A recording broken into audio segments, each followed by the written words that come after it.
እግዚአብሔርን ብሎ የመጣ ግን ምን ብሎ ከአባቱ ቤት ይወጣል? ምን ብሎ ማን በጎሬጥ ባየው፣ ማን ፊት ቢነሳው፣ ማን ግንባር ቢቆጥርበት ከቤቱ አይወጣም። የአባቱ ቤት ነው። ማን ከአባቱ ቤት በቀላሉ ይወጣል? እግዚአብሔርን የሚያይ ሰው ነፋስ አይታየው፣ እሳት አይታየው። ለቅዱስ ጊዮርጊስ ሰይፍ አይታየው፣ መንኮራኩር አይታየው። መንኮራኩሩን አልፎ ክርስቶስ ይታየዋል። ለቅዱስ መርቆሬዎስ የሚጠበስበትን ብረት ምጣድ አልፎ ክርስቶስ ይታየዋል። ለእነ አቡነ ተክለ ሃይማኖት፣ ለእነ አቡነ ገብረ መንፈስ ቅዱስ እንደዚያ ናቸው። ጸልዩ፣ ረፍዶባችሁ ብታገኙት ሁለት ሰዓቱ ማለት እንግዲህ ሁሉ እስከምደግም አትበሉ። በፍቅር አንዲቱን አቡነ ዘበሰማያት ደግማችሁ ውጡ። እግዚአብሔር በፍቅር የምትሆን ነገር ይሄን ደግሞ ጸሎት ለማሳጠር አትጠቀሙበት። እና እግዚአብሔር ሲኦል እንዳይከተኝ፣ እግዚአብሔር ገሃነም እንዳይጠለኝ እንዲህ ያልን ሳይሆን እግዚአብሔር እየጠማን ሲሆን ነው። እየጠማን እንደውም ልንገራችሁ፣ ሰው እየጾመ እግዚአብሔር ላይኖር ይችላል።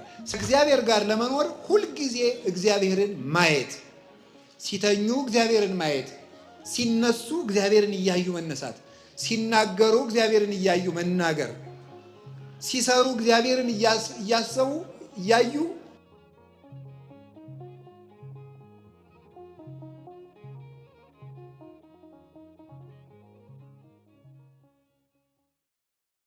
ከእግዚአብሔር ጋር እንዴት እንኑር? ከእግዚአብሔር ጋር እንዴት እንኑር ነው የምንለው። ለምንድን ነው? የማመን ዓላማው ከእግዚአብሔር ጋር መኖር ነው። ስለዚህ የሃይማኖት ዓላማው ካመኑት አምላክ ጋር ማኖር ነው። ለምን ክርስቲያን ሆንኩ ብለን ብንጠይቅ መልሱ ከእግዚአብሔር ጋር ለመኖር ነው። ከእሱ ጋር ለመኖር ነው። እሱም እንዳለ ምን ብሏል? እኔ ከፍ ብዬ ከተሰቀልኩ በኋላ እናንተንም ወደ እኔ እስባችኋለሁ ብሎ ነበረ። እንግዲህ ራስ ከፍ ሲል እግር ራስን ተከትሎ አብሮ ከፍ እንደሚል ክርስቶስ ሲሰቀል ከኋላም ሲያርግ እኛንም እንደሚስበን ሲነግረን ነው። ሊቁ ቅዱስ ዮሐንስ አፈወርቅ እንደነገረን ራስ ካለበት ሌሎች ሕዋሳትም ተከትለው ሄደው ይኖራሉ ይላል። ጌታችን መድኃኒታችን ኢየሱስ ክርስቶስ ደግሞ ርዕሰ ሕይወት የሕይወታችን ራስ ነው።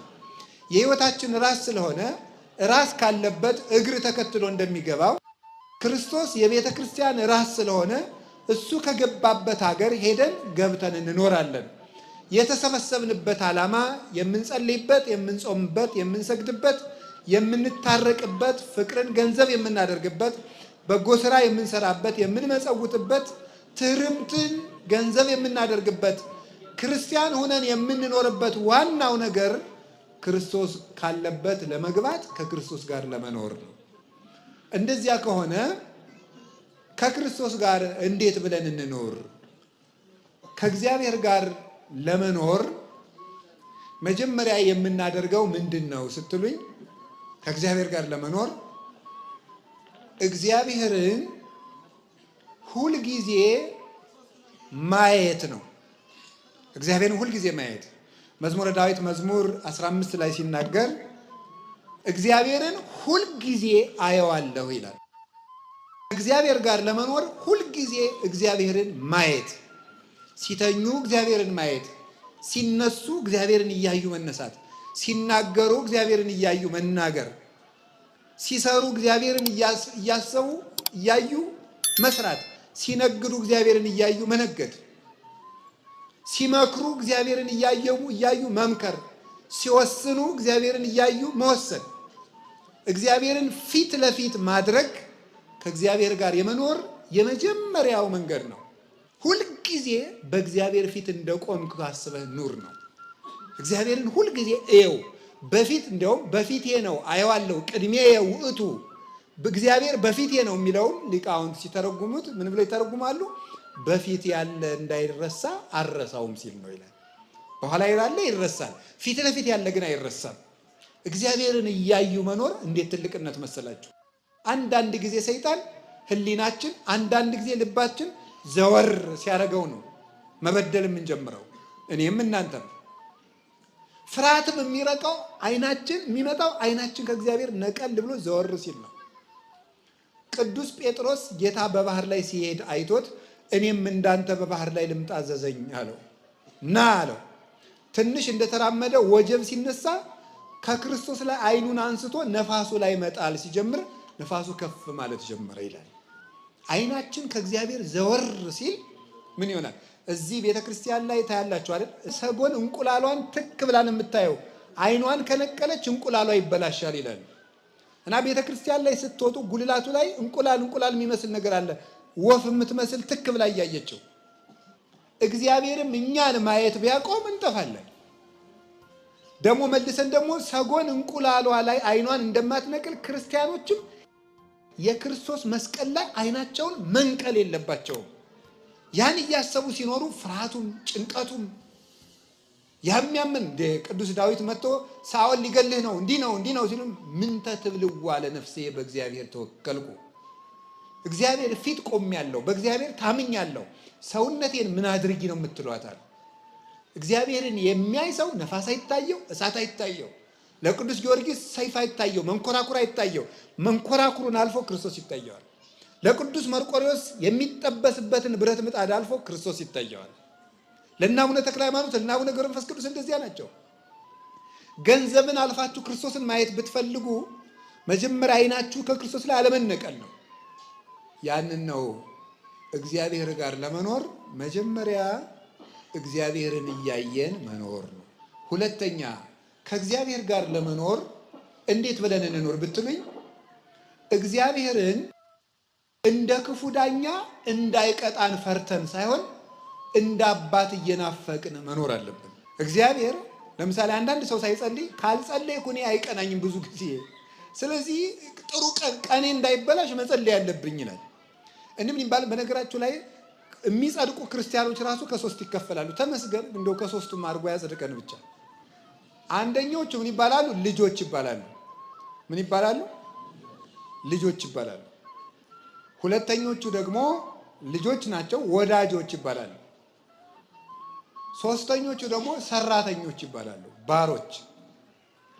እነዚህ ልጆች የሚባሉት ቅርብ ጻድቃን ናቸው። ወዳጆች ደግሞ የሚባሉት ደግሞ እንደው በንስሐ የተመለሱት ናቸው። ሰራተኞች የሚባሉት ግን ደመወዝ ነው የሚፈልጉት አይደል? እግዚአብሔር ወይ ሲኦል እንዳይከተን ወይ ገነት እንዲያስገባን ብለው ትንሽ ጽድቅ የሚሰሩ ናቸው።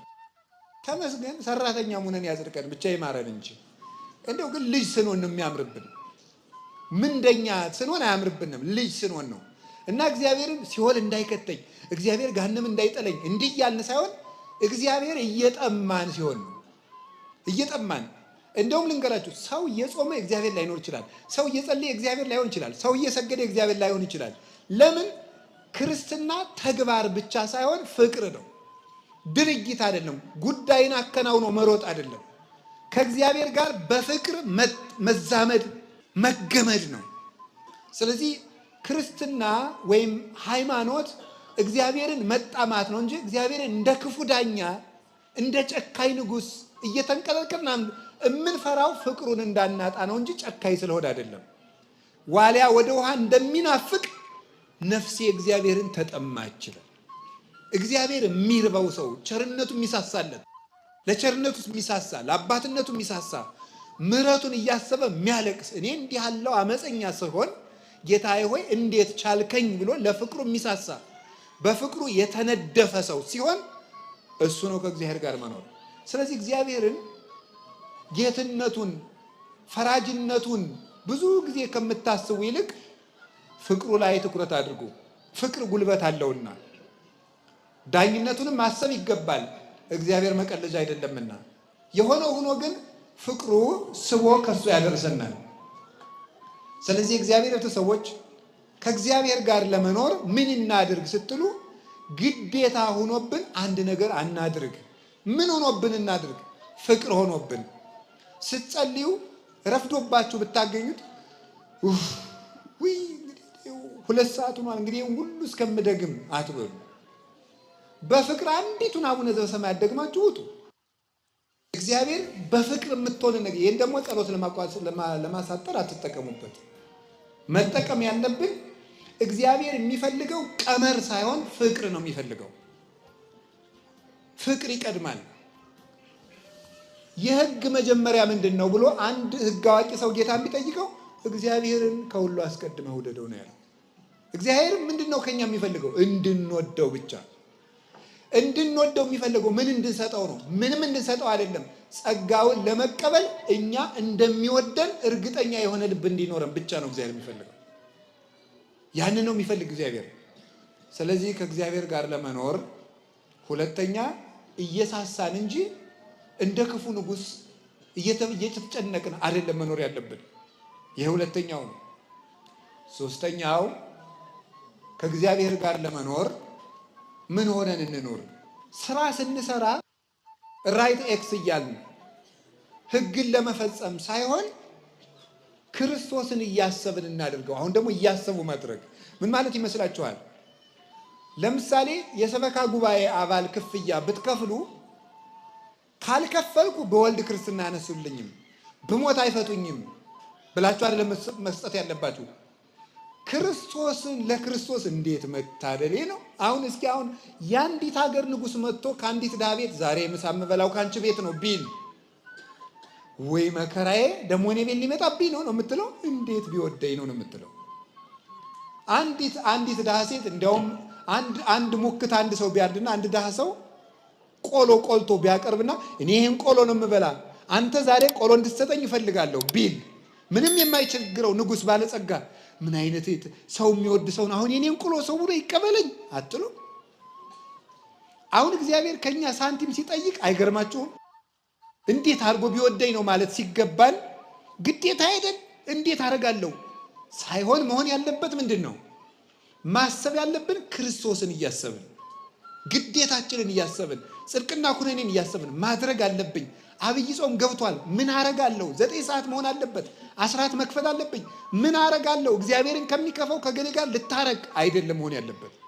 መሆን ያለበት እግዚአብሔርን እያሰብን እናንተም ተው ይተውላችኋል፣ እናንተም ይቅር በሉ ይቅር። እኔ እግዚአብሔር ይህን ያህል ዓመት ከተሸከመኝ ወንድሜን እህቴን 3 ወር ብታገሰስ ብሸከምስ ብለን ማድረግ ያለብን።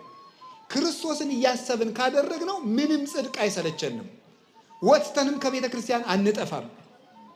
ክርስቶስን አስበን ከሆነ ቤተ ክርስቲያን የመጣን ሰብካ ጉባኤው ቢያስከፋን አንወጣም፣ አለቃው ቢያስከፋን አንወጣም፣ ሰባኪው ቢያስከፋን አንወጣም። አኩርፈን የምንጠፋው መጀመሪያም ዓላማችን ጽድቅና ኩነኔ ብቻ ገሃነም እንዳይበላን ገነት እንድንገባ ነው እንጂ የክርስቶስን ሐሳብ እያሰብን አምላኬን ላገኝ እሄዳለሁ እያልን ስለማንመጣ ነው።